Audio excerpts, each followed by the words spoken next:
கர்த்தர்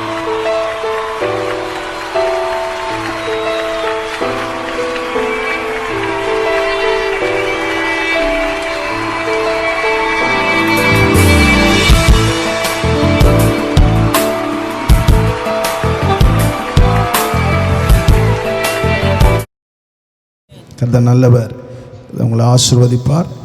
எபிரேயர் 3ஆம் அதிகாரம் 6ஆம் வசனத்தை நாம் வாசிக்க கேட்போம். கிறிஸ்துவோ அவருடைய வீட்டிற்கு மேற்பட்டவரான குமாரனாக உண்மையுள்ளவராய் இருக்கிறார். நம்பிக்கையினாலே உண்டாகும் தைரியத்தையும் மேன்மை பாராட்டலையும் முடிவு பரியந்த உறுதியாய் பற்றி கொண்டிருப்போமாகில் நாமே அவருடைய வீடாய் இருப்போம். ஆண்டவரே, மை ஸ்தோத்திரிக்கிறோம். இந்த வார்த்தை நீர் ஆசீர்வதியும், வார்த்தை எங்களுக்கு ஆசீர்வாதமாய் மாற்றும். ஆண்டவரே, இந்த நாமத்தை மகிமைப்படுத்தும். நல்ல பிதாவே, ஆமென். நாமே சொல்லுங்க, நாமே யாரெல்லாம் அவருடைய வீடா இருப்போம்? சொல்லுங்க, யாரெல்லாம் அவருடைய வீடா இருப்போம்? இது என்ன இடம்? யார் வீடு? உங்க வீடு. யாரெல்லாம் இந்த வாரத்தில் இந்த வீட்டுக்கு வந்தீங்க? இன்னைக்கு வந்துட்டீங்க. 6 நாள் எங்கே போனீங்க? அல்லேலூயா. பொதுவாக ஒரு பிள்ளை வீட்டில் இருக்கிறாங்க, வளர்றார், வேலைக்கு போகிறார், ரொம்ப தூரத்துக்கு போகிறாரு, ஒரு வாரம் வரலன்னா அப்பா அம்மா என்ன பண்ணுவாங்க? ஏன்பா ஏன் வரல, என்னாச்சு, சாப்பிட்டியா? பயப்பட ஆண்டவர்களை பார்த்துன்னு இருக்கிறார். கைகளை இப்போ நாமே வீடாக இருப்போம். அல்லேலூயா. அப்போ இந்த வீட்டில் கிறிஸ்துவோ அவருடைய வீட்டுக்கு மேற்பட்டவராக குமாரனாகிய அவர் எப்படி இருக்கிறாரா? உண்மை உள்ளவராக இருக்கிறார். அல்லேலூயா. அவர் அவருடைய வீட்டில் உண்மை உள்ளவராக இருக்கிறார். நாம் இந்த வீட்டில் உண்மையாக இருக்கிறோமா? உங்களை நீங்கள் தான் கேட்கணும். அல்லேலூயா. அப்போ இந்த வீட்டுக்கு அவர் உண்மை உள்ளவராக இருக்கிறார். ஆனால் இந்த வீட்டில் பாருங்க, 3ஆம் அதிகாரம் 5ஆம் வசனத்தில் சொல்லப்பட போகிற காரியங்களுக்கு சாட்சியாக மோசே பணிவிடைக்காரனாய் அவருடைய வீட்டில் எங்கும் உண்மை உள்ளவனாய் இருந்தார். மோசே எப்படி உண்மையா இருக்கிறாராம்? எப்படி இருக்கிறார் உண்மையா? பணிவிடைக்காரனா இருக்கிறாராம். எகிப்தில் எப்படி இருந்தார் மோசே? எப்படி இருந்தாரு? பணிவிடைக்காரனா இருந்தாரு. ஒரு பார்வோனுடைய மகனா இருந்தார். ஆமே. அவர் சொல்லுக்கு என்ன பண்ணுவாங்க? எல்லாம் அவர் கட்டளைக்கு எல்லாம் கீழ்ப்படிவான். ஆனால் ஆண்டவருடைய ஊழியத்தில், ஆண்டவருடைய வீட்டில் மோசே எப்படி இருக்கிறாரு? பணிவிடைக்காரனாய். நீங்கள் உண்மையாக இருக்கணும்னு நினச்சிங்கன்னா உங்களுக்குள்ள என்ன ஆவி இருக்கணும்? நான் ஆண்டவருக்கு பணிவிடைக்காரன். இப்போ கல்யாணத்துக்கு போகிறீங்க, அங்கே நீங்கள் எப்படியா போவீங்க? பணிவிடைக்காரனாக இருப்ப விரும்புவீங்களா? பந்தி விசாரிப்புக்காரனாக இருக்க விரும்புவீங்களா? இப்போ நான் போகிறேன், யாருன்னா என்ன பண்ணாங்க? நான் ஒரு விருந்தினர், நான் அங்கே போய் வேலை செய்ய மாட்டேன், நான் அங்கே போய் சாப்பிட போகிறேன். அல்லேலூயா. ஆனால் நமக்கு ஒரு கல்யாணம் இருக்குது. என்ன கல்யாணம்? ஆட்டுக்குட்டி கல்யாணம் இருக்குது. அந்த ஆட்டுக்குட்டி கல்யாணத்துக்கு மணவாளன் யாரு? இயேசு. நீங்களும் நானும் மணவாட்டி. அல்லேலூயா. அப்போ இந்த வீட்டுக்குள்ள நம்ம எப்படி இருக்கணுமா? உண்மை உள்ளவளா இருக்கணும். எப்படி உண்மையா இருக்கணும்னா பணிவிடைக்காரனாக இருக்கணும். அல்லேலூயா. அல்லேலூயா. அப்ப பணிவிடைக்காரனா உங்களுடைய எல்லா வேலையும் செய்வாங்க. அல்லேலூயா. இப்போ மோசே பாருங்க, நான் பார்வோனுடைய குமாரத்தின் மகனிடுவதை வெறுத்தான். அல்லேலூயா. அப்ப நீ பணிவிடைக்காரன் ஆகணும்னா நீ யாருன்னு வெறுக்கணும்? என்ன வெறுக்கணும்? உன் ஆசைகள், உன் விருப்பங்கள், உலகத்தில் இருக்கிற எல்லா சந்தோஷங்கள், உன்னை விட முடியாத எல்லா பழக்க வழக்கத்துக்கு நீ என்ன பண்ணணும்? குட் பை சொல்லணும். ஏன்னா நான் ஆண்டோட வீட்டில் இருக்கிறேன், அவர் இந்த வீட்டில் உண்மையா இருக்கிறாரு. ஆமென். நானும் உண்மையா இருக்கணும். அல்லேலூயா. உண்மை உள்ளவர்களை கர்த்தர் பரிபூர்ண ஆசீர்வாதங்களோடு ஆசீர்வதிக்கிறார். அல்லேலூயா. அப்போ இங்கு இந்த வீட்டை உருவாக்குனவர் யாரு? இயேசு. ஆமென். அப்ப இந்த வீட்டை மோசே காட்டிலும் மேற்பட்டவராக இருக்கிறார். அல்லேலூயா. பாருங்க, உண்மை உள்ளவராய் இருக்கிறார். நம்பிக்கையினாலே உண்டாகும் தைரியத்தையும் மேன்மை பாராட்டலையும் முடிவு பரிந்தும் உறுதியாய் பற்றி கொண்டிருப்போமானால் நாமே எப்படி இருப்போமா? அவருடைய வீடாய் இருப்போம். அல்லேலூயா. அப்ப நீங்களும் நானும் யாரு? அவருடைய வீடு, அவருடைய ஆலயம். இயேசு சொன்னார், இந்த ஆலயத்தை இடித்து போடுங்கள், எத்தனை நாள்ல கட்டுவேன்னாரு. ஏன்னா நம்ம ஆண்டவருடைய பிள்ளைங்க, நம்ம பேசுறது உலகத்துக்கு தெரியாது. இப்போ இயேசு சொன்னார், இந்த ஆலயத்தை இடித்து போடு, 3 நாளைக்கு கட்டுவேன்னு. ஆனா கேட்டவன் என்ன சொன்னான்? அவன் எழுத்தின்படி இருக்கிற ஆலயத்தை சொன்னான். அல்லேலூயா. ஆண்டவர் நம்ம ஆவிக்குரியவர்கள். அல்லேலூயா. அப்ப நமக்குடைய சிந்தை என்ன இருக்கணும்? ஆவிக்குரிய சிந்தையா இருக்கணும். அவன் சொல்ற 46 வருஷம் கட்டப்பட்ட இந்த ஆலயத்தை இடித்து நீ 3 நாள் கட்டிடுவியா? ஆண்டவர் எழுத்தின்படி இருக்கிற ஆலயத்தை சொல்ல, ஆவியின்படி இருக்கிற இந்த ஆலயத்தை சொன்னாரு. இதை நீ 3 நாள் நான் மரித்து அடக்கம் பண்ணப்படுவேன், 3ஆம் நாள் உயிரோடு எழுந்திருப்பேன், பாதாளத்தின் வாசல்கள் மேற்கொள்ளாது. அல்லேலூயா. மரணத்தின் கட்டுகளை அறுத்தவராய் அவர் வல்லமையோடு எழும்பினார். அல்லேலூயா. எந்த கட்டுகளோ, எந்த வியாதியோ, எந்த சாபமோ, எந்த மோசமோ உன்னை அணுகாது. ஏனென்றால் அவர் மரணத்தை ஜெயித்தார். ஆமென். மரணத்தை ஜெயித்த இயேசு இந்த வீட்டுக்குள்ள உண்மை உள்ளவராய் இருக்கிறார். அல்லேலூயா. அல்லேலூயா. அதனால தான் ரோமர்ல பவுல் சொல்கிறார், 5ஆம் அதிகாரம் 2ஆம் வசனத்தை வாசி கேட்போம். 5ஆம் அதிகாரம் 2ஆம் வசனத்தை. அவர் மூலியமாய் நாம் இந்த கிருபையில் பிரவேசிக்கும் ஸ்லாக்கியத்தை விசுவாசத்தினால் பெற்று நிலை கொண்டிருந்து தேவ மகிமையை அடைவோம் என்கிற நம்பிக்கையினாலே மேன்மை பாராட்டுகிறோம். அல்லேலூயா. இங்க பவுல் சொல்கிறார், அவர் மூலமாய் இந்த ஸ்லாக்கியத்தை, ஆமென், இந்த கிருபையை நான் விசுவாசத்தில் பெற்று கொண்டிருக்கிறேன், தேவ மகிமை அடைவோம் என்கிற நம்பிக்கை. அல்லேலூயா. அப்ப அவர் உண்மை உள்ளவராய் இருக்கிறார். அவர் மேல நம்ம என்ன இருக்கிறோம்? நம்பிக்கை உள்ளவராக இருக்கிறோம். ஆமென். தைரியம் உள்ளவராக இருக்கிறோம், மேன்மை பாராட்டுகிறோம். இன்னைக்கு நம்மளை பார்த்து சொல்லுவான், பைத்தியக்காரன்பா, துக்க வீட்டில் 1 வாரம் வீட்டில் இருக்கணும், ஆலயத்துக்கு போறான்பா.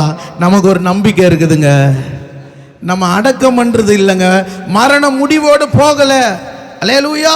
விதையானது சாகாவிட்டால் தனித்து இருக்கும், செத்ததையாக மிகுந்த பலனை கொடுக்கும். நம்ம செத்த அங்க மரண வீட்டில் கூட நம்பிக்கையுள்ள வார்த்தை பேசுறோம். அல்லேலூயா. ஏனென்றால் நம்முடைய ஆண்டவர் மரணத்தை ஜெயித்த ஆண்டவர். ஏனென்றால் அந்த நம்பிக்கையினாலே நமக்கு ஒரு தைரியம் இருக்கிறது. அல்லேலூயா. அதனால தான் முடிவு பரிந்தும் உறுதியாய் பற்றி கொண்டு இருப்போமானால் நாமே அவருடைய வீடாய் இருப்போம். இங்கே வசனம் சொல்லுது, ரோமர் 5ஆம் அதிகாரம் 2ஆம் வசனத்தில், விசுவாசத்தினால பெற்று நிலை கொண்டு இருக்கிறோம், தேவை மகிமை அடைவோம் என்கிற நம்பிக்கையில மேன்மை பாராட்டுகிறார். அல்லேலூயா. அப்ப இங்க வாழ்கிற இந்த வாழ்க்கையில இந்த சரீரத்துக்குள்ள ஆவி இல்லாம போனா இது பாடி ஆனாலும் வேறொரு மகிமை இருக்கிறது. அல்லேலூயா. பூமிக்குரிய மகிமை இந்த சரீரத்தை விட்டு போகும், ஆனால் ஆவிக்குரிய ஒரு மகிமை உண்டு. அல்லேலூயா. அதில் நம்பிக்கை உள்ளவர்களாக தான் நம்ம ஓடுகிறோம், பிரயாசப்படுகிறோம், விசுவாசிக்கிறோம், நடக்கிறோம். அல்லேலூயா. ஆமென். இந்த கூடாரத்தை போர்வையை நாம் கலைத்து போட்டு அழிவில்லாத ஒரு கூடாரத்தோடு நம்ம தொடர்புடையவர்களாய் கடந்து போவோம். அல்லேலூயா. அதனால தான் 2 கொரிந்தியர் 3ஆம் அதிகாரம் 7ஆம் வசனம் வாசிங்க. 7, 8. 2 கொரிந்தியர். எழுத்துக்களினால் எழுதப்பட்டு கற்களில் பதிந்திருந்த மரணத்துக்கு ஏதுவான ஊழியத்தை செய்த மோசேயினுடைய முகத்திலே மகிமை பிரகாசம் உண்டானபடியால் இஸ்ரவேல் புத்திரர் அவன் முகத்தை நோக்கி பார்க்க கூடாதிருந்தார்களே. ஒழிந்து போகிற மகிமையுடைய அந்த ஊழியம் அப்படிப்பட்ட மகிமை உள்ளதா இருந்தால் ஆவிக்குரிய ஊழியம் எவ்வளவு அதிக மகிமை உள்ளதா இருக்கும். மோசே செய்த ஊழியம் என்ன ஊழியம்? மோசே செஞ்ச ஊழியம் என்ன ஊழியம்? என்ன ஊழியம்? நல்ல நல்ல காதுகளை திறந்து கேட்கணும். அல்லேலூயா. மோசே செஞ்ச ஊழியம் என்ன ஊழியம்? அல்லேலூயா. சில பேர் இன்னதும் நடக்கிறது கூட தெரியாம உட்காந்துக்கிறது. அல்லேலூயா. வசனம் உங்களுக்குள்ள என்ன பண்ண, ஆன்சரும் கொடுத்துட்டேன், கேள்வியும் கொடுத்துட்டேன், அதை பார்க்கறதுக்கு என்ன பண்றது? மோசே செஞ்ச ஊழியம் என்ன ஊழியம்? ஆவிக்குரிய ஊழியம், மரணத்துக்கு ஏதுவான ஊழியம், ஒழிந்து போகிற ஊழியம். அல்லேலூயா.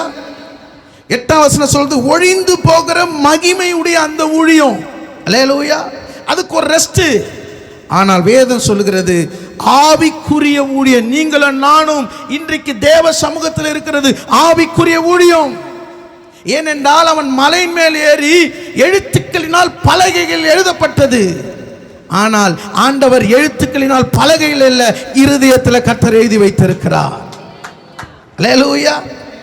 இன்னைக்கு உங்களுக்குள்ள எனக்குள்ள ஆவியில ஆண்டவர் எழுதி வைத்திருக்கிறார். கர்த்தருடைய ஆவி எங்கேயோ அங்க விடுதலை உண்டு. அப்ப என்ன பெரிய ஊழியம் பாருங்க, பெரிய ஊழியம், மகிமையின் ஊழியம். அல்லேலூயா. இங்க வாசிங்கள், அதே 18ஆம் வசனத்தை வாசிங்கள். நாம் எல்லாரும் திறந்த முகமாய் கர்த்தருடைய மகிமையை கண்ணாடியிலே காண்கிறது போல கண்டு ஆவியா இருக்கிற கர்த்தரால் அந்த சாயலாக தானே மகிமையின் மேல் மகிமை அடைந்து மறுரூபப்படுகிறோம். ஆமென். இந்த ஆவிக்குரிய ஊழியம் என்ன என்றால் வேதம் சொல்றது ஆவியா இருக்கிற கர்த்தரால் அந்த சாயலாக தானே மகிமை மேல் மகிமை அடைந்து மறுரூபப்படுகிறோம். அல்லேலூயா. நீங்க தேவ சமூகத்தில் எவ்வளவு மகிமை அடைகிறீர்களோ மறுரூபமாய் கொண்டே இருப்பீங்க. அல்லேலூயா. உங்க முகம் மாறிக்கொண்டே இருக்கும், உங்க ரூபம் மாறிக்கொண்டே இருக்கும். மத்தேயு 17ஆம் அதிகாரம் 2ஆம் வசனத்தில் அவருடைய முகம் சூரியனை போல் பிரகாசித்தது. அவருடைய முகம் மறுரூபமானது. அல்லேலூயா. நம்ம அந்த இதுக்கு போறதில்ல பாருங்க. அல்லேலூயா. நம்ம நினைக்கிறோம் சாதாரண ஊழியம் இல்லைங்க. அப்படிப்பட்ட மோசே அத்தனை லட்சம் ஜனங்களை நடத்தின மோசேவுடைய ஊழியம் ஒழிந்து போகிற ஊழியம். ஆனால் நீங்களும் நானும் செய்கிற ஊழியம் மகிமையின் மேல் மகிமை அடைகிற ஊழியம், மறுரூபத்தின் மேல் மறுரூபம் அடைகிற ஊழியம். அல்லேலூயா. காரணம் வேதம் சொல்லுகிறது முடிவு பரிந்தும் உறுதியாய் பற்றி கொண்டிருப்போமானால் நாமே அவருடைய வீடாய் இருப்போம். நீ அவருடைய வீட்டில் உறுதி நீ இருந்தினா, நிலைத்திருந்தினா, அந்த மகிமையின் மேல் மகிமை அடைகிற ஊழியத்தில் நீ பங்குள்ளவளாய் இருப்பாய். அல்லேலூயா. ஆமென். ஆனால் வேதம் பாருங்க, அந்த இடத்துல இஸ்ரவேல் ஜனங்கள் அந்த மகிமைக்குள்ள என்ன பண்ணல, போகல. மோசே ஒருவன் தான் அந்த மறுரூபத்தின் மலை மேலே காணப்பட்டான். காரணம் அவர்களுக்குள்ள என்ன இருந்தது? மாம்சத்தின் கிரியைகள் இருந்தது. அல்லேலூயா. முறுமுறுப்பு இருந்தது. ஆமென். அவர்களுக்குள்ள வாக்குவாதங்கள் இருந்தது. அவர்களுக்குள்ள கீழ்ப்படிதல் இல்லை. அவர்களால் மகிமை அடைய முடியல. அல்லேலூயா. ஆண்டவருடைய கோபத்தினால் அவர்களை அழித்தார். இன்னைக்கு சொல்லுவேன், உங்களை ஆவிக்குரிய வாழ்க்கையில் ஒரு மகிமை அடைகிற ஊழியத்தில் கர்த்தர் உங்களை கொண்டு வந்திருக்கிறார். அல்லேலூயா. இன்றைக்கு நாம் எப்படிப்பட்ட வீடாக இருக்கணும்? ஒரு 3 வீடை நம்ம தியானிக்கலாம். அல்லேலூயா. உங்கள் வீட்டெல்லாம் கொஞ்சம் மறந்துடுங்க. இப்போ நீங்கள் ஆண்டவருடைய வீடாக மாற போறீங்க. அல்லேலூயா. 3 வீடை நம்ம பார்க்கலாம். கன்மலையின் மேல் கட்டப்பட்ட வீடு, பரிமள தைலத்தினால் வாசனை நிறைந்த வீடு, தேவனுடைய வீடு. அல்லேலூயா. கன்மலையின் மேல் கட்டப்பட்ட வீடு, பரிமள தைலத்தினால் வாசனை நிறைந்த வீடு, தேவனுடைய வீடு. முதல் காரியத்தை நாம் பார்க்கலாம். மத்தேயு 7ஆம் அதிகாரம் 24ஆம் வசனத்தை வாசிங்கள். மத்தேயு 7:24. ஆகையால் நான் சொல்லிய இந்த வார்த்தைகளை கேட்டு இவைகளின்படி செய்கிறவன் எவனோ அவனை கன்மலையின் மேல் தன் வீட்டை கட்டின புத்தியுள்ள மனுஷனுக்கு ஒப்பிடுவேன். கவனிங்கள், இங்க ஆண்டவராகிய இயேசு சொல்லுகிறார், நான் சொல்லி இந்த வார்த்தைகளை கேட்டு, வாரம் வாரம் நான் சொல்ற இந்த வார்த்தை கேட்டு காதை கொடுத்து இந்த வார்த்தை கீழ்ப்படிவாயனால், அல்லேலூயா, இவைகளின்படி செய்கிறவன் கன்மலையின் மேல் தன் வீட்டை கட்டின புத்தி உள்ள மனுஷன். அல்லேலூயா. இன்னைக்கு நிறைய பேர் வீடு பார்க்குறாங்க. ஏன்னா போன வருஷம் வீட்டில் என்ன வந்துச்சு? தண்ணி வந்துச்சு. இப்போ யார் அண்டர் கிரவுண்டில் பார்க்குறதில்ல வீடு. எங்கே தான் பார்க்குறாங்க? First floor. ஐயா, ஃபர்ஸ்ட் ஃப்ளோர் வீடு. அல்லேலூயா. நல்லது. அப்போ இந்த உலகத்தை விட்டு கடந்து போகிற இந்த இடத்துல இவ்வளோ தேவை, இவ்வளோ காரியம், பொருள் அழிஞ்சிரும், நஷ்டம் அழிஞ்சிரும் சொல்லி நாம் என்ன பண்ணுறோம்? கிரவுண்ட் ஃப்ளோர் இல்லாமல் ஃபர்ஸ்ட் ஃப்ளோர் பார்க்கறதுக்கு இவ்வளோ பார்த்து செய்கிறோமே. ஒரு நித்திய வீட்டுக்குள்ளே போகிறோமே. ஆண்டவர் உன்னோடு பேசி கொண்டு இருக்கிறாரு, உன்னோடு பேசிக்கொண்டே இருக்கிறாரு. வாரம் வாரம் உன்னை எதிர்பார்த்துன்னு இருக்கிறாரு. நீ வேற வீட்டுக்கு போயிட்டு இந்த வீட்டுக்கு வராமல் இருக்கிறிய. அல்லேலூயா. இந்த வீட்டில் அவர் உண்மை உள்ளவராக இருக்கிறாரு. இந்த வீட்டில் அவர் சத்தியம் நிறைஞ்சு இருக்கிறாரு. ஆனால் நீங்கள் என்ன பண்ணுறோம்? மாசத்துல 2 வாரத்துக்கு வீட்டுக்கு வரோம், 2வது வாரம் என்கிட்ட ஏதாவது காரணம் சொல்கிறோம். ஆனால் ஆண்டவர் இந்த வீட்டில் உன்னை எதிர்பார்த்து கொண்டு இருக்கிறார். இந்த வீட்டில் உன்னை மகிமைப்படுத்தும்படியாய், உன்னை மறுரூபமாக்கும்படி ஆண்டவர் உன்னை ஆயத்தப்படுத்தி கொண்டு இருக்கிறார். அல்லேலூயா.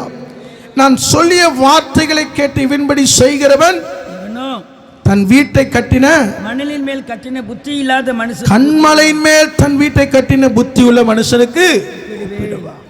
இப்ப பாருங்க, அப்ப கண்மலையின் மேல் கட்டுகிறது எதை காட்டுகிறது? உறுதி தன்மை, அஸ்திவாரத்தை காட்டுது. அல்லேலூயா, அல்லேலூயா. அப்ப பாருங்க, இன்னைக்கு ஒரு புயல் வருது, எவ்வளோ ஸ்ட்ராங்கா போட்டு கட்டுறான், ஆனா அந்த வீடு உந்துது.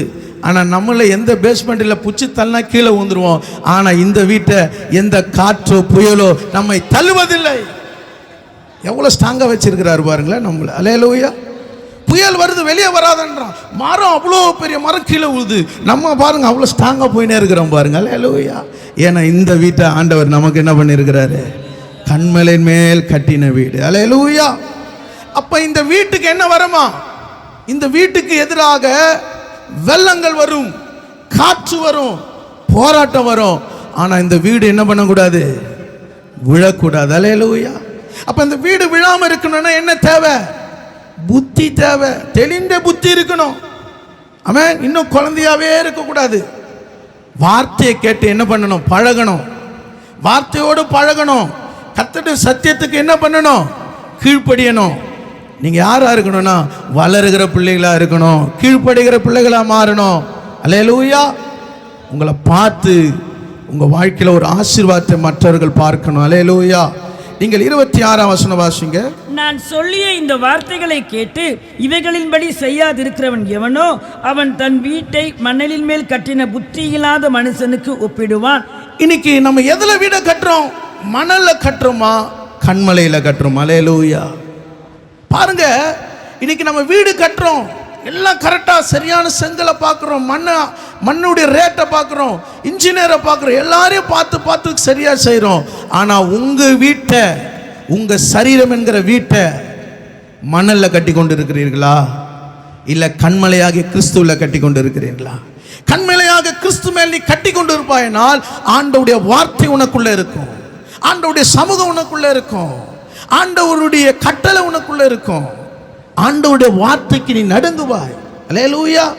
இன்னைக்கு நிறைய வீடு கூரை இல்லாத வீடாக இருக்கிறது. அல்லேலூயா, அல்லேலூயா. உலகத்துக்கு தெளிவான வீடா இருக்குது, ஆவிக்குரிய வாழ்க்கையில் எப்படி இருக்குது? முன்னேற்றம் இல்லாம, ஆசீர்வாதம் இல்லாம, இயேசுவுக்கு சம்பந்தம் இல்லாத வீடா இருக்குது. அல்லேலூயா. பிசாசு உள்ள வந்து தங்குற வீடா இருக்குது.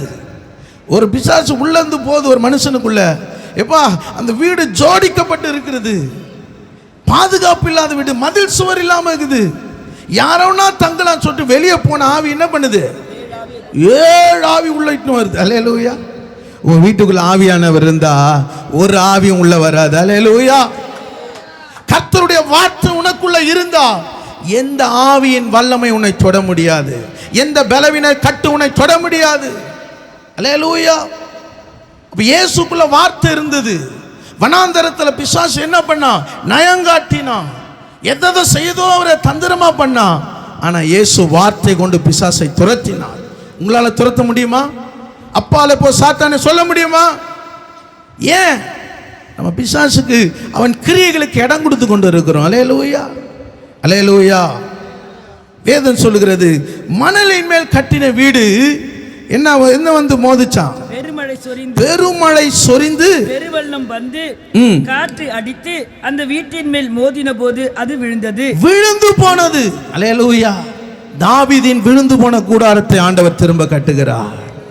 நீ விழு தள்ளுகிறது சத்துருடைய வேலை, ஆனா விழாம பாதுகாக்கிறது கர்த்தருடைய வேலை. நீ ஆண்டவருடைய சமூகத்தில் வந்தினா கர்த்தர் உன் குடும்பத்தை அவர் கரத்தினால மூடுவார், உன் எல்லையை மூடுவார், உன் போக்குவரத்தை மூடுவார், உன் எல்லா தேவைகள், குடும்ப காரியங்கள் எல்லாம் பாதுகாப்பான. ஆண்டவர் மாத்திரம் உன் எல்லையில் இல்லைன்னா தூங்கி இருந்த சத்துருவை தட்டி எழுப்பி விடுவாரு. எத்தனையோ முறை நான் கூப்பிட்டுக்கிறேன், வரவே மாட்டேறான், வீட்டில் நல்லா தூங்கினுக்கிறான். ஞாயிற்றுக்கிழமை மாத்திரம் எப்படி தூங்க வருது? எதுக்கு ஈவினிங் சர்வீஸ் வைக்கிறது? காலையில் வராமல் இருக்கிறதுக்கா ஈவினிங் சர்வீஸ் வைக்கிறது? காலையிலேன்னு வரணும், ஈவினிங்கும் வரணும். எதுக்கு ஈவினிங் சர்வீஸ்? நீ வீட்டில் இருந்து எல்லாம் வேலையை செஞ்சுட்டு வர்றதுக்கா ஈவினிங் சர்வீஸ்? அல்லேலூயா. உனக்காக பரலோகத்தை விட்டு இறங்கி வந்தார்ல. அல்லேலூயா. உன்னை மகிமைப்படுத்த, உன்னை மறுரூபப்படுத்தும்படிதான் இயேசு விரும்புகிறார். அல்லேலூயா. வேதம் சொல்லுகிறது, அந்த கன்மலை கிறிஸ்துவே. வாசிங்கள் 1 கொரிந்தியர் 10ஆம் அதிகாரம் 4ஆம் வசனத்தை வாசிங்க. 1 கொரிந்தியர் 10:4. எல்லோரும் ஒரே ஞானபானத்தை குடித்தார்கள். எப்படி எனில் அவர்களோட கூட சென்ற ஞான கண்மலையின் தண்ணீரை குடித்தார்கள். அந்த கண்மலை கிறிஸ்துவே. கவனிங்கள், அங்கு இஸ்ரவேல் லட்சக்கணக்கான பேர் என்ன பண்றாங்க? வனாந்தரத்தில் நடக்கிறான், சமுத்திரத்தில் நடக்கிறான், எல்லாரும் ஒரே ஞானப்பாலை குடிக்கிறான். அல்லேலூயா. ஒரே தண்ணீர், ஒரே அப்பம். வேதம் சொல்லுது, கண்மலையாகிய கிறிஸ்துவின் மீது அங்கிருந்து தண்ணீர் புறப்பட்டது. அல்லேலூயா. தண்ணிக்காக என்ன பண்ணா? பிரச்சனை உண்டாக்கினா, மோசைய கோபம் உண்டாக்கினா. ஆண்டவர் சொன்னார், அந்த கண்மலையை பார்த்து பேசு. கண்மலையை பார்த்து பேசும்போது, அடிக்கும் போது அந்த கண்மலையிலேருந்து ஒரு தண்ணீர் புறப்பட்டது. அல்லேலூயா. இன்னைக்கு கண்மலையை பார்த்து பேசவே மாட்டோம். அல்லேலூயா. அல்லேலூயா. பேசாதவங்க இடத்துல போய் என்ன பண்றோம்? வீம்புக்கான பேசுறோம். அல்லேலூயா. ஆனால் ஆண்டவர் உனக்காக பேசுவதுக்குன்னே வந்திருக்கிறாரு.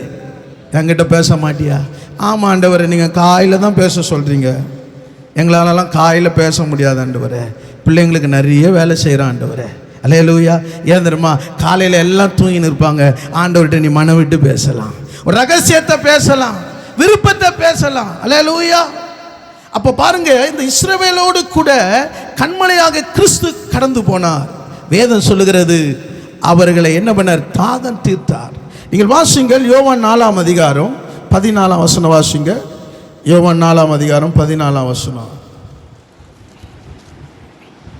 நான் கொடுக்கும் தண்ணீரை குடிக்கிறவனுக்கு ஒரு காலம் தாகம் உண்டாகாது. நான் அவனுக்கு கொடுக்கும் தண்ணீர் அவனுக்குள்ளே நித்திய ஜீவகாலமாய் ஊறுகிற நீரூற்றாய் இருக்கும். நீ குடிக்கிற தண்ணி தாகம் உண்டாகும். நான் குடிக்கிற தண்ணியோ உனக்கு நித்திய காலமாய் ஜீவ நீரூற்றாய் இருக்கும். அல்லேலூயா. உன் தாகத்தை தீர்க்கக்கூடிய ஒரு கண்மலையாக கிறிஸ்து உன் கூட இருக்கிறார். நீ என்ன தாகத்தோடு, உன் பிள்ளையை குறித்து தாகம், வீட்டை குறித்து தாகம், உன் குடும்பத்தை குறித்த தாகம், எல்லாம் பெருமூச்சம் கேட்கிற ஒரே ஒரு கண்மலை உன் கூடவே இருக்கிறார். அல்லேலூயா. எவ்வளோ பேர் ஆண்டவர் பாருங்க. அங்க ஒரு ஸ்திரீ சொல்றா, ஆண்டவரே எனக்கு தாகம் எடுக்காத ஒரு தண்ணீரை கொடுங்க.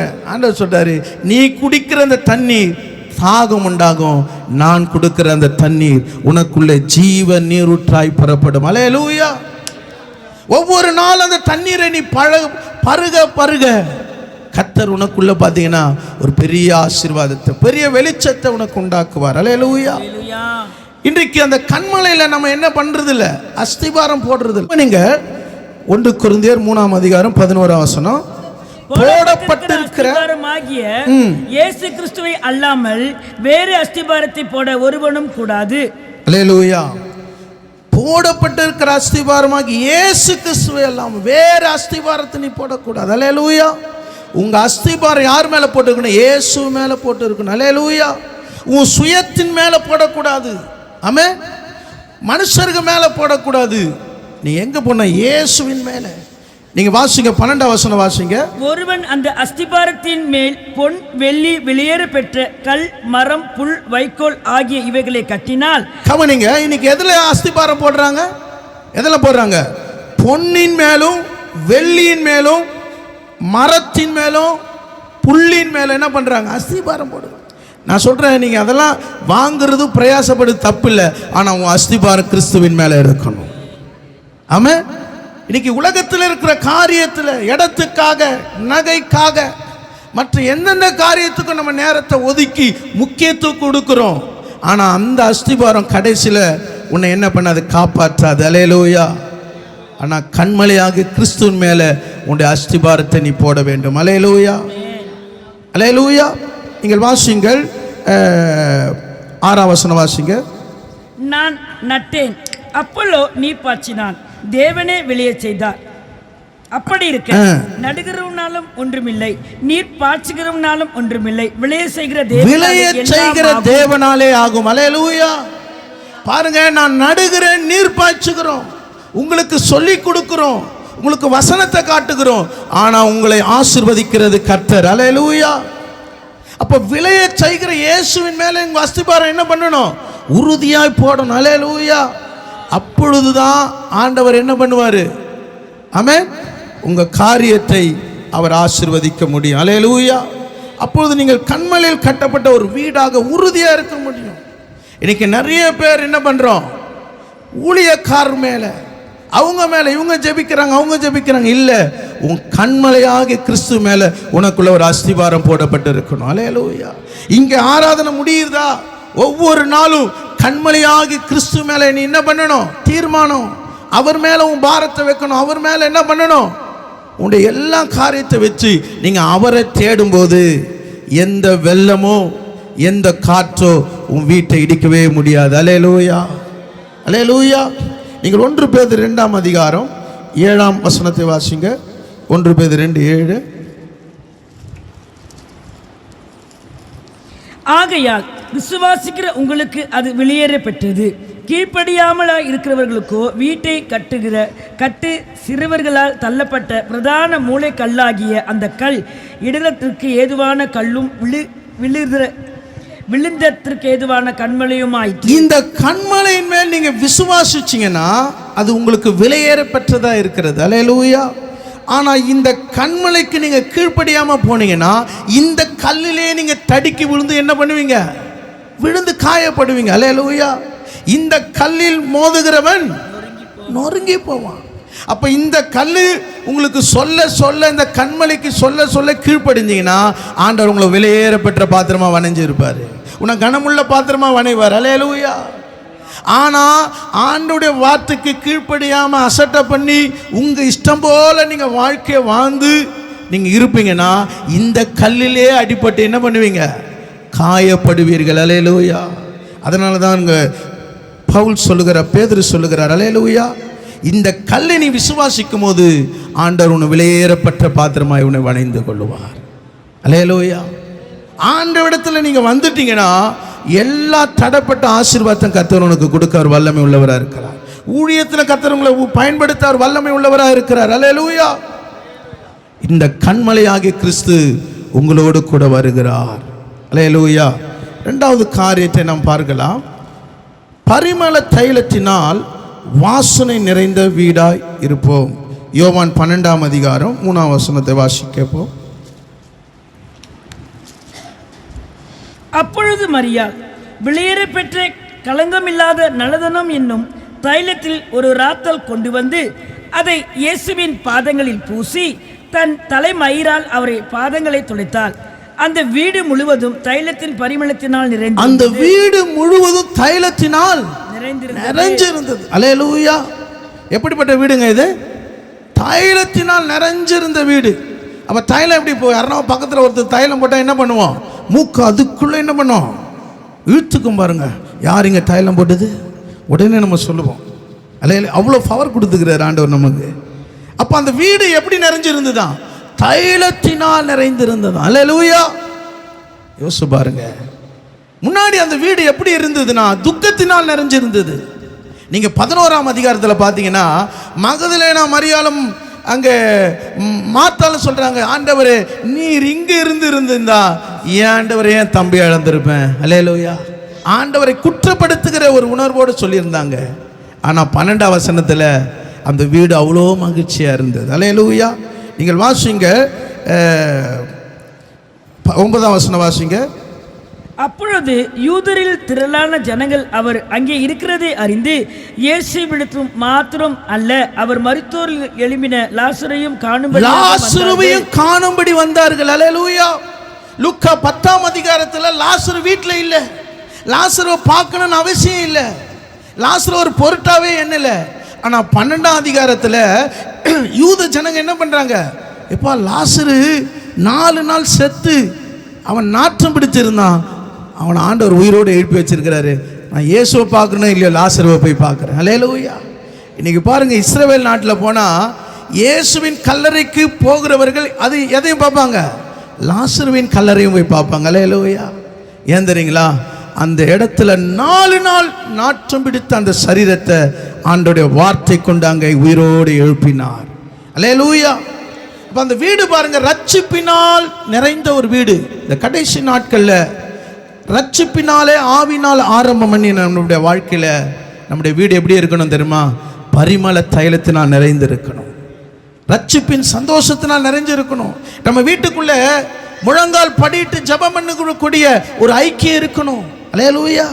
இன்னைக்கு அநேக வீடுகள் ஐக்கியம் இல்லாத வீடுகளாக, சண்டை நிறைந்த வீடுகள். ஆமென். வீட்டுக்கு போனாலே ஒரு கஷ்டம், வீட்டுக்கு போனாலே பிரச்சனை வருமோ? இந்த நாட்கள்ல நம்ம ரட்சிப்பை காத்துக்கொள்ள வேண்டும். ஆமென். இயேசு நமக்குள்ளே காணப்பட வேண்டும், ஆவியானவர் நமக்குள்ளே உலாவ வேண்டும். எப்படி ஆலயத்தில் எல்லாரோடு இணைந்து சந்தோஷப்படுகிறோமோ நம்ம வீட்டில் அப்படிப்பட்ட ஒரு சந்தோஷம் இருக்கணும். அல்லேலூயா. நீங்கள் லூக்கா 10ஆம் அதிகாரத்தில் இயேசு பெத்தானியாவுக்கு வரும்போது அங்கு 2 பேர் இருந்தாங்க, ஆனால் லாசரு இல்லை. 11ஆம் அதிகாரத்தில் அந்த லாசரு அவன் எங்க கல்லறைக்குள்ள இருக்கிறான், துக்கத்தினால் நிறைந்த வீடு. ஆனால் இயேசு அந்த குடும்பத்தை நேசிச்சார். அல்லேலூயா. ஆனால் அந்த வீட்டுக்குள்ள பார்த்தீங்கன்னா ஒரு பெரிய ஒரு விருந்து உண்டாகிறது. வாசிங்க 2ஆம் வசனம் வாசிங்க. அங்கே அவருக்கு ராவிருந்து பண்ணினார்கள். மார்த்தாள் பணிவிடை செய்தால், லாசருவும் அவருடனே கூட பந்தி இருந்தவர்களின் ஒருவனாய் இருந்தான். பாருங்க, பந்தியில உட்கார்ந்து இருக்கிறான் லாசரு. பெரிய சந்தோஷம் பாருங்க. அல்லேலூயா. கல்லறையில இருந்தவனை ஆண்டவர் பந்தியில இருக்க வச்சிட்டார். அல்லேலூயா. அல்லேலூயா. வீட்டுக்குள்ள ரட்சிப்பு வந்துச்சுன்னா ஆண்டவர் பந்தியில இருக்க வைப்பாரு. பந்தி என்பது ஒரு ஐக்கியம், பந்தி என்பது ஒரு சமாதானம், ஒரு சந்தோஷம். அல்லேலூயா. அப்போ ஆண்டவர் வந்துட்டாருன்னா உன் சாப்பிடுகிற உணவு கூட ஒரு மகிழ்ச்சியோடு இருக்கும். இன்னைக்கு எத்தனையோ வீட்டில் நிறைய சாப்பாடு செஞ்சு வைப்பாங்க, ஆனால் தொண்டைக்குள்ள கூட என்ன பண்ணது, தொண்டையிலே நிற்கும். காரணம் பிரச்சனை வெடியும். அங்கே தான் பாருங்க கிரியை செய்கிறோம் வீட்டில். அல்லேலூயா. ஆனால் அங்கே பார்த்தீங்கன்னா பந்தியில் லாசரு இயேசுவோடு கூட உட்கார்ந்துருந்தான். அல்லேலூயா. அந்த வீடு பார்த்தீங்கன்னா ஒரு வாசனை நிறைந்த ஒரு வீடாக இருந்தது. அல்லேலூயா. அல்லேலூயா. நீங்கள் லூக்கா 10ஆம் அதிகாரம் எடுத்துக்கொள்ளுங்கள், 38ஆம் வசனத்தை வாசிங்க. அவளுக்கு பின்பு அவர்கள் பிரயாணமாய் போகையில் அவர் ஒரு கிராமத்தில் பிரவேசித்தார். அங்கே மார்த்தாள் என்னும் பெயர் கொண்ட ஒரு ஸ்திரீ அவரை தன் வீட்டிலே ஏற்றுக்கொண்டார். அவனிங்க மார்த்தாள் என்னும் ஸ்திரீ தன் வீட்டில் யாரை ஏற்றுக்கொண்டாள்? இயேசுவை ஏற்றுக்கொண்டாள். அல்லேலூயா. 42ஆம் வசனம் வாசிங்க. தேவையானது ஒன்றே, மரியாள் தன்னை விட்டு எடுப்படாத நல்ல பங்கை தெரிந்து இப்ப மரியாள் எதை தெரிந்து கொண்டா? நல்ல பங்கு. மார்த்தாள் எதை தெரிந்து கொண்டா? இயேசுவை ஏற்றுக்கொண்டால். மரியாளோ தெரிந்து கொண்டாள். நீங்க எந்த லிஸ்ட்ல இருக்க போறீங்க? ஏற்றுக்கொண்ட லிஸ்ட்ல இருக்கிறீங்களா, தெரிந்து கொண்ட லிஸ்ட்ல இருக்கிறீங்களா? அல்லேலூயா. அல்லேலூயா. அப்போ வீட்டுக்குள்ள வரவேற்றா, அந்த லிஸ்டோட இயேசு என்ன பண்ணிட்டா? விட்டுட்டா. ஆனா மரியாள் அப்படி இல்லை. வீட்டுக்குள்ள இயேசு வந்து அவருடைய பாதத்தில் உட்கார ஆரம்பிச்சுட்டா. ஆமென். அவர் எதை பேசுகிறாரோ, அவர் என்ன சொல்லுகிறாரோ அதை தெரிந்து கொண்டாள். சில பேர் வீட்டுக்குள்ள போனச்சுங்க அதை விட்டுடுவாங்க, ஏதோ பேசினுப்பாங்க. அல்லேலூயா. ஆனா அங்க பாத்தீங்கன்னா மார்த்தாள் இயேசு உள்ள வர வச்சுட்டு கிச்சனுக்கு போயிட்டாங்க. ஆனா மரியாள் என்ன பண்ணாங்கன்னா கிச்சன்லயும் வேலை செஞ்சாங்க. ஆண்டவர் சொல்லுகிற சப்ஜெக்ட்ல என்ன பண்ணாங்க? கவனமாக இருந்தார்கள். அல்லேலூயா. அப்ப ஏற்றுக்கொள்ளுகிறது எதை பார்க்கிறது? லூக்கா 8ஆம் அதிகாரம் 14ஆம் வசனம் வாசிங்க. லூக்கா 8ஆம் அதிகாரம் 14ஆம் வசனம். முள்ளுள்ள இடங்களில் விதைக்கப்பட்டவர்கள் வசனத்தை கேட்கிறவர்களாய் இருக்கிறார்கள். கேட்டவுடனே போய் இப்பிரபஞ்சத்துக்குரிய கவலைகளினாலும் ஐஸ்வர்யத்தினாலும் சிற்றின்பங்களினாலும் நெருக்கப்பட்டு கூடாது இருக்கிறார்கள். இங்க பாருங்க, இயேசு வந்தவன மார்த்தாள் சொல்ற, வாங்க ஆண்டவரே, வாங்க ஆண்டவரே, எப்படி இருக்கிறீங்க ஆண்டவரே? இப்படிதான் ஊழியம் வந்துச்சா? ஆமா, ரொம்ப சந்தோஷம் ஆண்டவரே, எங்க வீட்டுக்கு வந்திருக்கிறீங்க. அவ்வளவு ஏற்றுக்கொண்டால் உடனே பாருங்க, லூக்கா 10ஆம் அதிகாரம் 40ஆம் வசனம் வாசிங்க. லூக்கா 10:40 வாசிங்க. மார்த்தாளோ பற்பல வேலைகளில் செய்வதில் மிகவும் வருத்தம் அடைந்து அவரிடத்தில் வந்து, ஆண்டவரே, நான் தனியே வேலை செய்யும்படி என் சகோதரி என்னை விட்டு வந்திருக்கிறதை குறித்து உமக்கு கவலை இல்லையா? எனக்கு உதவி செய்யும்படி அவளுக்கு சொல்லும் என்றாள். இப்ப என்ன சொல்றாங்க? மார்த்தாள் என்ன சொல்றாங்க?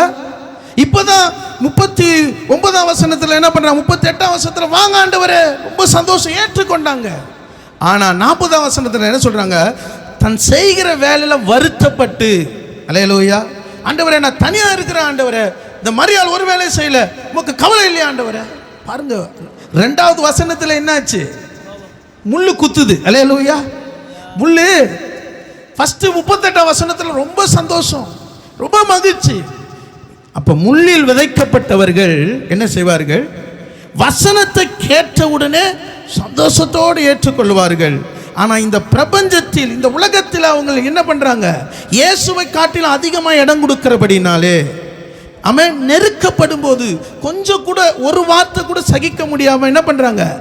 உடனே பட்டுன்னு பேசிடுறாங்க. அல்லேலூயா. சில பேர் சில கோபங்களை அடக்க முடியாது. அல்லேலூயா. ஆனா உனக்குள்ள இருக்கிற சுவாபத்தை மாற்றக்கூடியவர் இயேசு. அல்லேலூயா. அங்க பாருங்க, கவலையினால் இந்த சிற்றின்மன் நெருக்கப்பட்டு சிலர் பலன் கொடாமல் போவார்கள். அல்லேலூயா. பாருங்க 38 வசனத்துல ஏற்றுக்கொண்டால் சந்தோஷமாய் வாழ்த்தினால், ஆனால் 40 வசனத்துல சொல்றா, இன்னும் ஆண்டவர் உமக்கு கவலை இல்லையா ஆண்டவரே? ஆண்டவரே பார்த்து கை நீட்டி பாருங்க. அல்லேலூயா. உமக்கு கவலை இல்லையா? காரணம் என்ன? அவ ஏற்றுக்கொண்டா, தெரிந்து கொள்ளல. அல்லேலூயா. இன்னைக்கு வந்திருக்கிற சபையாரே, இயேசுவை ஆரம்பத்தில் ஏற்றுக்கொண்டதோடு நிற்க கூடாது. நீ அவரை யார் என்பதை தெரிந்து கொள்ளணும். அவர் தேவனுடைய குமாரன் என்பதை தெரிந்து கொள்ளணும். அவர் என் ரட்சகர் என்பதை தெரிந்து கொள்ளணும். அவர் என் மீட்பர் என்பதை தெரிந்து கொள்ளணும். அவர் என் தகப்பன் என்பதை தெரிந்து கொள்ளணும். அவர் என் ஆவியானவர் என்பதை நீ தெரிந்து கொள்ளணும்.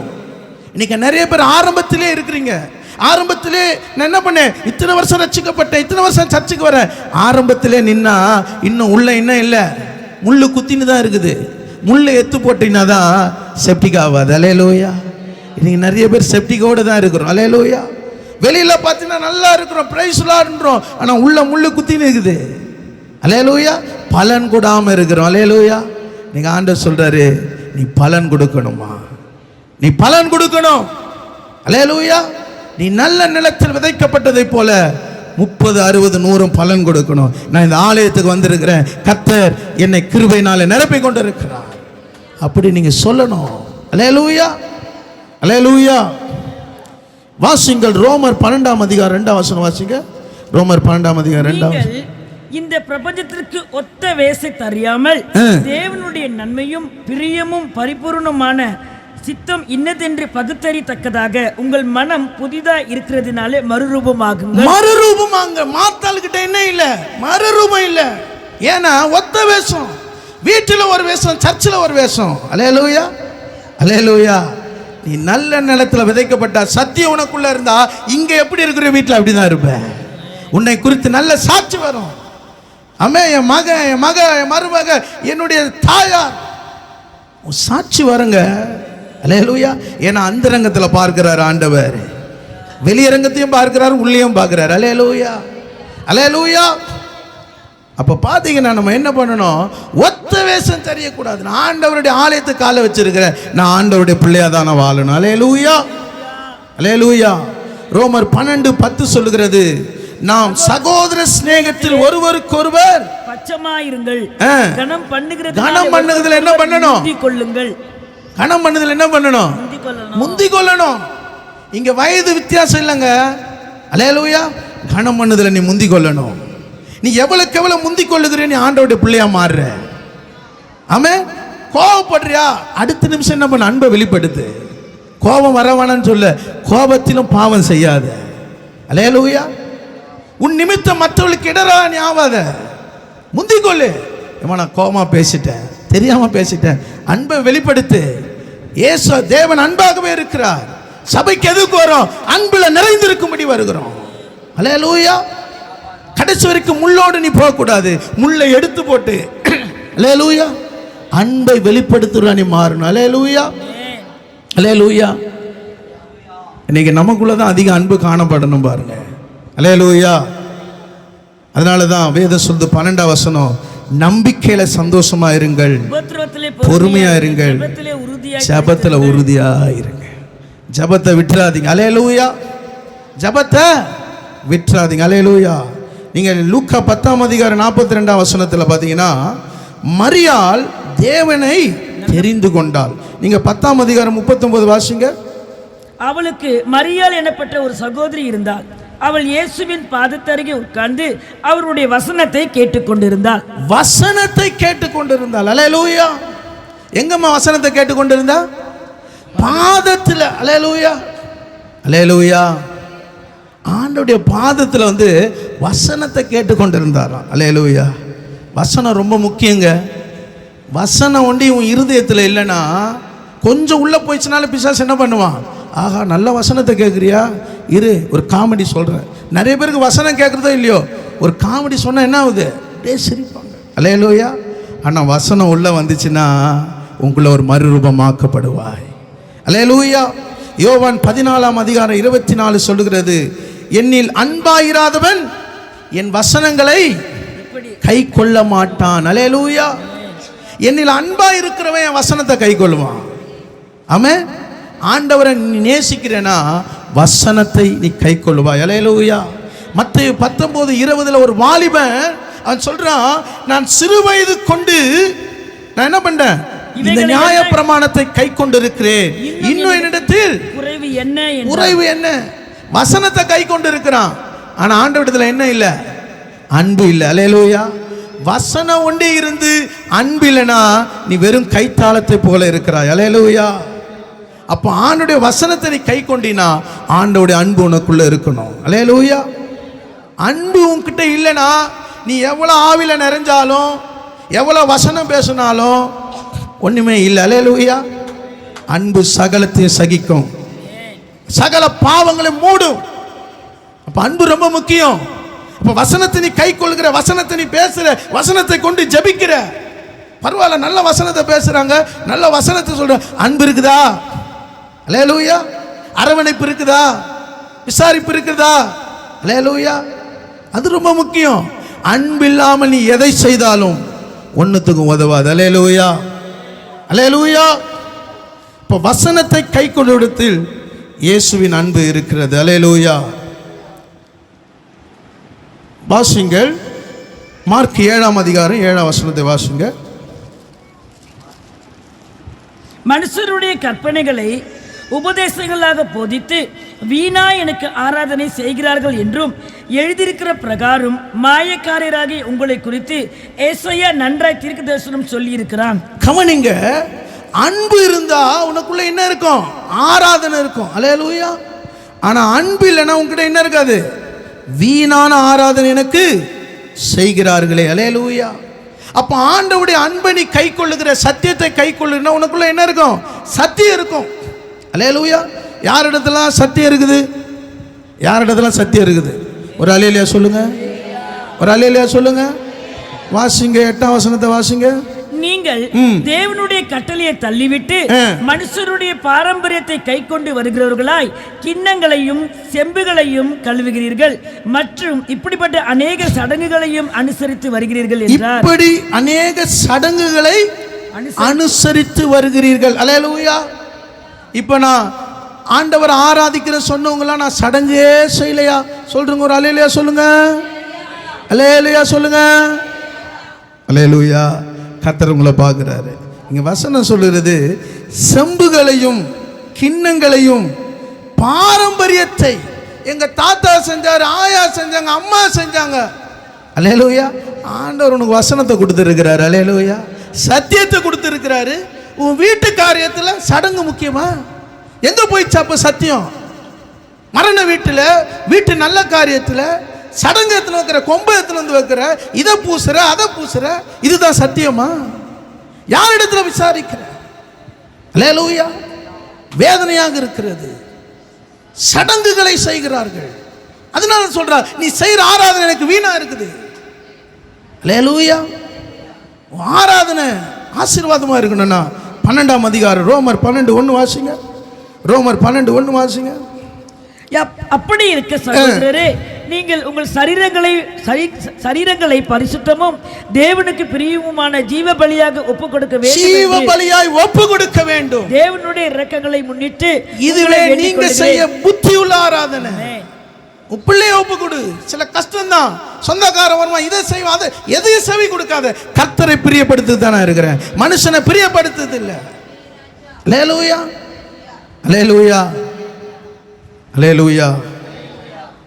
உஷாமா உடைய டெத்தில் பார்த்தீங்கன்னா அவங்க ரொம்ப இந்து குடும்பத்தில் இருந்து வளர்ந்தவங்க.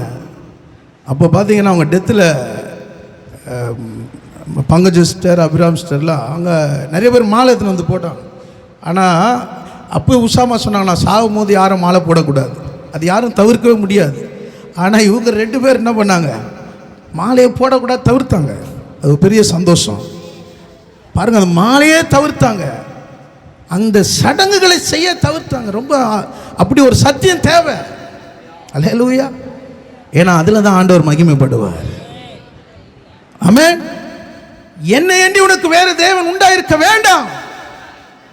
அப்போ சடங்குகளை மாத்திரம் நீ விக்கிரகத்தை தேடுவனா, அப்ப அதையும் நீ தேடி இருக்கலாம்ல. ஆபத்தில் என்ன தேடி வர, சுகத்தில் என்ன தேடி வர, தேவையில் என்ன தேடி வர, நான் தானே உன்னை ஆசீர்வதிக்கிறேன், உன்னை ஆதரவாக நடத்துறேன். அல்லேலூயா. அதான் பாருங்க, மார்க் 7ஆம் அதிகாரம் வசனம் சொல்கிறது,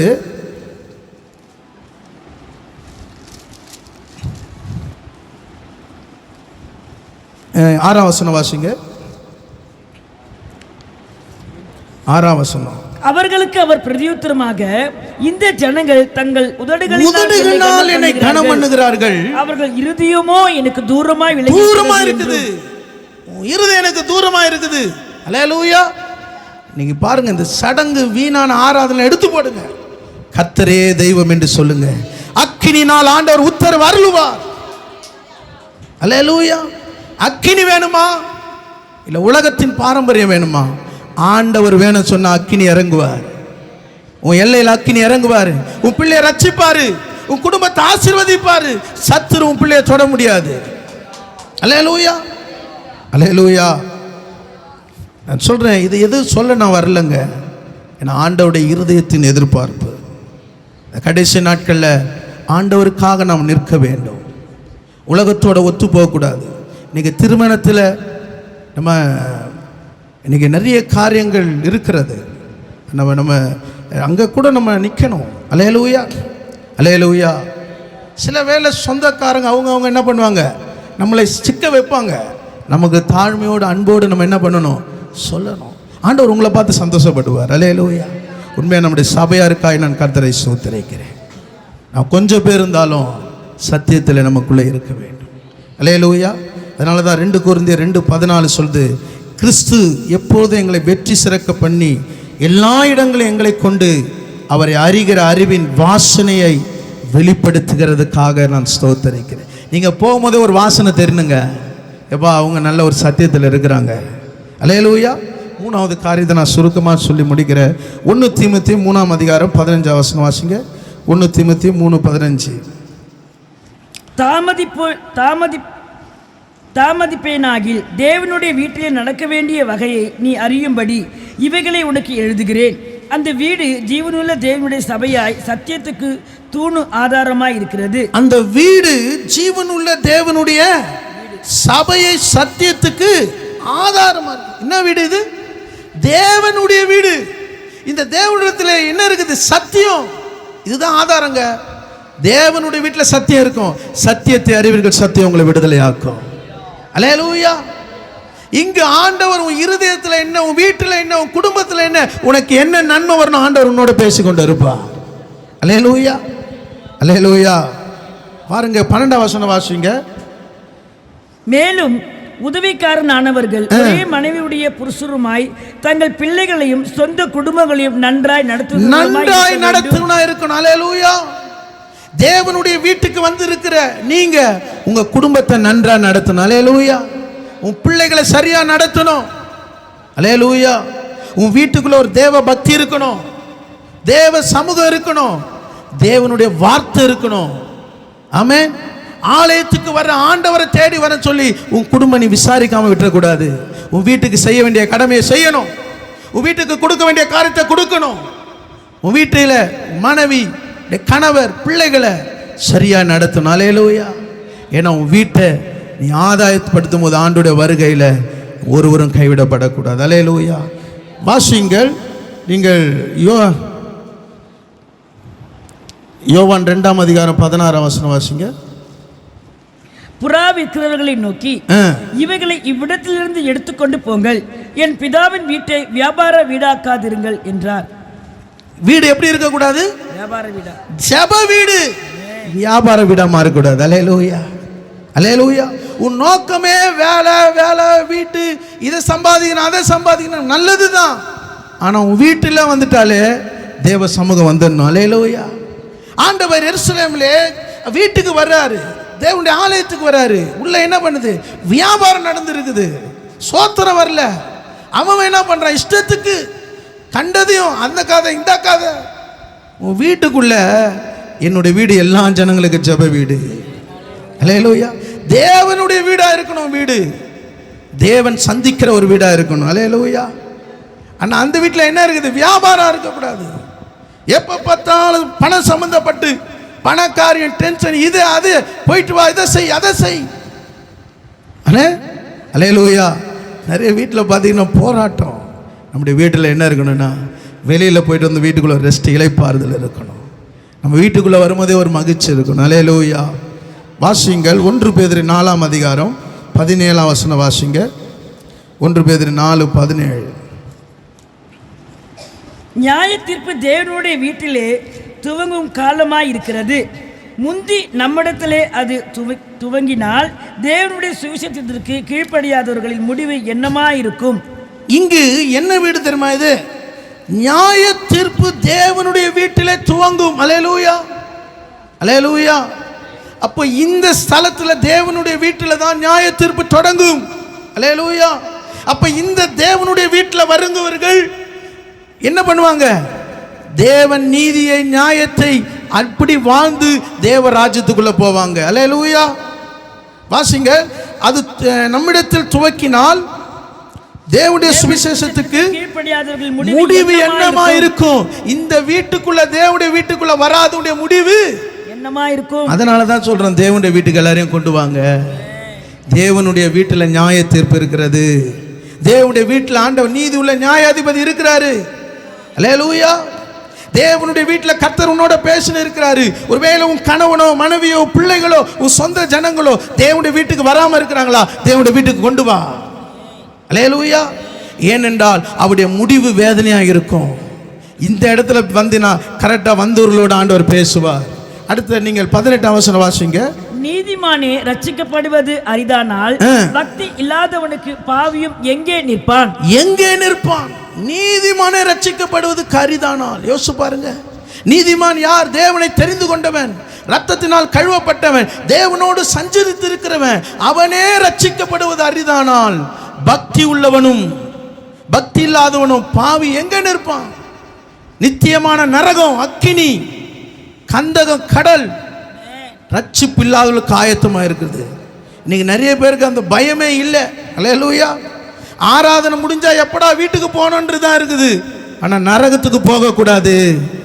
அல்லேலூயா. நீ தேவனுடைய வீட்டில் நிலைத்திருந்தா நியாய தீர்ப்புல நீ தப்புவிக்கப்படுவாய். அல்லேலூயா, அல்லேலூயா. எப்போ நிறைய பேருக்கு பயம் வரும் தெரியுமா? எப்போ பயம் வரும் தெரியுமா?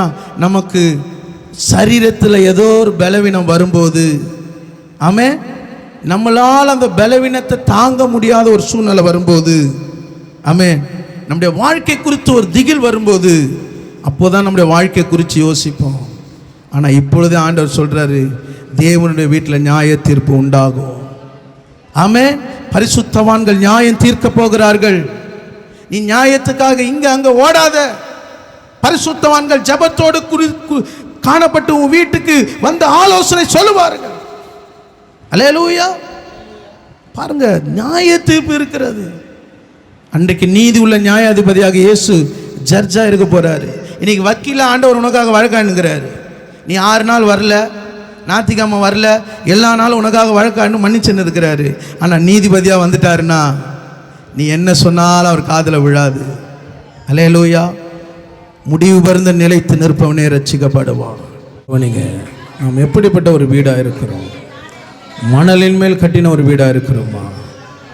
அஸ்திபாரம் இல்லாத ஒரு வீடாக இருக்கிறோமா? நம்முடைய வீடு எப்படிப்பட்ட ஒரு சூழ்நிலை இருக்கிறது? கண்மலையின் மேல் கட்டின வீடாக இருக்கிறோமா? பரிமள தைலம் வாசல் நிறைந்த ஒரு வீடாக இருக்கிறோமா? தேவனுடைய வீடாக இருக்கிறோமா? நாம் உறுதியாய் பற்றி கொண்டு இருப்போமானால் நாமே அவருடைய வீடாக இருப்போம். நாமே அவருடைய வீடாக இருப்போம். நீங்கள் ஜீவனுள்ள தேவனுடைய ஆலயமாய் இருக்கிறீர்கள். அவர் உங்களுக்குள்ளே வாசம் பண்ணி, அவர் உங்களுக்குள்ளே உலாவி நீங்கள் தேவனுடைய ஜனமாய் இருப்பீர்கள். அவர் உங்களுடைய தேவனாய் இருப்பார். ஆமென். இன்னைக்கு நம்முடைய வீடு மதில் இல்லாத வீடா இருக்கிறதா? பாதுகாப்பு இல்லாத வீடா இருக்கிறதா? இன்னைக்கு ஆண்டவர் உங்களோடு பேசியிருக்கிறார். உன் வீட்டுக்கு ஒரு பாதுகாப்பு இருக்கணும். உன் வீட்டுக்குள்ள ஒரு ரட்சிப்பின் வாசனை இருக்கணும். உன் வீட்டுக்குள்ள தேவன் இருக்கணும். இனி தூக்கத்துக்கு நீ இடம் கொடுக்க கூடாது. இனி உலகத்தின் வேஷத்துக்கு நீ இடம் கொடுக்க கூடாது. உலகத்தின் பொழுதுபோக்கு நீ இடம் கொடுக்க கூடாது. அல்லேலூயா. உலகத்தின் அவிசுவாசியோடு இணைக்கப்பட்டு இருக்கக்கூடாது. உன்னுடைய வீடு ஜெப வீடா இருக்கணும். உன்னுடைய வீடு ஜெப வீடா இருக்கணும். ஓ ரபாலா சிகரபாலா தரனா. அவர் வீட்டில் உண்மை உள்ளவரா இருக்கிறார். அவர் உண்மை உள்ளவரா இருக்கிறார். நீங்க உண்மையா இருந்தீங்கன்னா அந்த வீட்டில் இருப்பாரு. நீங்க உண்மையா இருந்தா அந்த வீட்டில் இருப்பாரு. உங்க இடத்துல உண்மை இல்லைன்னு தெரிஞ்சா, உனக்குள்ள உண்மை இல்லைன்னு தெரிஞ்சா அவர் உன் வீட்டுக்குள்ள இருக்க மாட்டார். மோசே வீட்டில் பணிவிடைக்காரனாய் உண்மையா இருந்தான். என்னை தாழ்த்தி இருந்தான். கர்த்தர் அவன் வீட்டை ஆசீர்வதித்தார். அவன் மகிமையின் மேல் மகிமை அடைந்து மறுரூபமானார். இன்னைக்கு மறுரூபம் இல்லாம இருக்கிறீங்களா? ஜெபம் பண்ணியே ரொம்ப நாளா இருக்குதா? இன்னைக்கு வார்த்தை உங்களோடு வந்திருக்குது. வார்த்தைக்கு நீங்க செவி கொடுப்பீங்கன்னா கண்மலையின் மேல் அஸ்திபாரம் போட்ட ஒரு வீடா மாத்துவார். உன் பிள்ளைகள் ஒரு அஸ்திபாரத்துக்குள்ள இருப்பாங்க. கர்த்தர் உங்கள் செய்கிற காரியங்களை ஆசீர்வதிப்பார். ஆண்டவரே மை ஸ்தோத்திரிக்கிறேன். ஆண்டவரே வீட்டில் உண்மையுள்ளவராக இருக்கிறீங்கப்பா. நாங்கள் உண்மை இல்லாதவன் என்று அறிந்தும் நீர் உண்மை உள்ளவன் என்னை ஏற்படுத்தினபடி இந்த நாள் நாங்கள் உண்மை ஸ்தோத்திரிக்கிறப்பா. ஆண்டவரே நாங்கள் எங்கள் ஸ்தலத்தில் வீட்டில் உண்மையாக இருக்கிறோம்ப்பா. நான் உங்கள் வீடாக இருக்கிறோம்ப்பா. உங்கள் ஆலயமாக இருக்கிறோம்ப்பா. ஒரு நாள் உங்களை துக்கப்படுத்தாதபடிக்கு எங்களை காத்துக்கொள்ளும். என் சபையை காத்துக்கொள்ளும். சபையின் பிள்ளைகளை காத்துக்கொள்ளும். ஒருவரும் துக்கப்படுத்தி வாழக்கூடாதுப்பா. நீங்க அந்த வீட்டில் இருந்தீங்கன்னா அந்த பாதுகாப்பா இருக்கும்பா. ஓநாய்கள் உள்ள வராதுப்பா. காயம் ஏற்படுத்தாதுப்பா. நீரே அந்த வீட்டுக்கு தலைவராக இருப்பீராக. இந்த வீட்டை ஆசீர்வதிங்கப்பா. ஆசீர்வதிப்பீரா. இயேசுவின் நாமத்தில் ஜெபிக்கிற நல்ல பிதாவே, ஆமென். ஆத்துமாவே கர்த்தரை ஸ்தோத்திரி. என் முழுமே பரிசுத்த நாமத்தை ஸ்தோத்திரி. ஆத்துமாவே கர்த்தரை ஸ்தோத்திரி. கர்த்தர் செய்த சகல உபகாரங்களும் மறவாது. ஆமென். நம்முடைய கர்த்தராகிய இயேசு கிறிஸ்துவின் கிருபையும் பிதாவாகிய தேவனுடைய அன்பும் பரிசுத்தாவின் ஐக்கியமும் நம் அனைவரோடும் சகல பரிசுத்தவான்களோடு கூட கர்த்தருடைய வருகை மட்டும் இருப்பதாக. ஆமென்.